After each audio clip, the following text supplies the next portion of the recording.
এবার যে গুরুত্বপূর্ণ খবর নজর রাখতে হচ্ছে, উত্তর দিনাজপুরের চোপড়া ব্লকের মাঝিয়াল গ্রামের ছবি দেখাবো। সেখানে সুইগজ গ্রামে 200 ভুয়ো ভোটার ধরা পড়েছে এবং সে 200 ভুয়ো ভোটারকে তালিকা থেকে নাম বাদ দেওয়ার দাবি তুলছেন সেখানকার শাসক দলের তৃণমূল কর্মীদের সমর্থক থেকে শুরু করে স্থানীয় মানুষজন।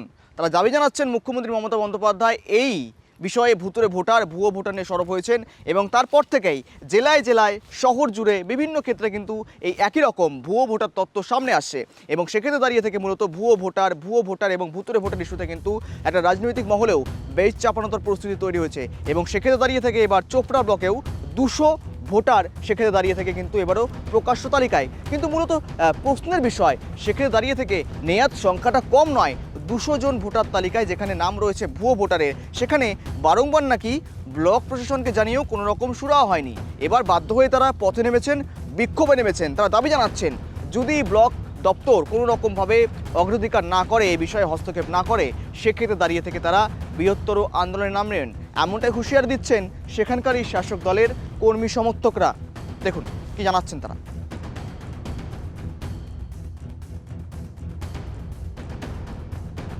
200 ভুয়ো ভোটার ধরা পড়ছে। আমরা চাচ্ছি যে এই ভোটার লিস্ট আমাদের অনেক পরিষ্কার করতে হবে। অনেকবার আমরা যে বিলারের দায়িত্বে আছে ওকে বারবার বলা সত্ত্বেও বলে যে বিডিও অফিস থেকে কাটে না।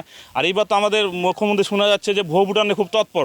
তাই আমরা সরকার কাছেও আবেদন করবো জন্য যে কোনোভাবে হোক ভুয়ো ভোটারগুলোর জন্য পরিষ্কার এই ভোটার লিস্ট থেকে, এটাই দাবি আমাদের।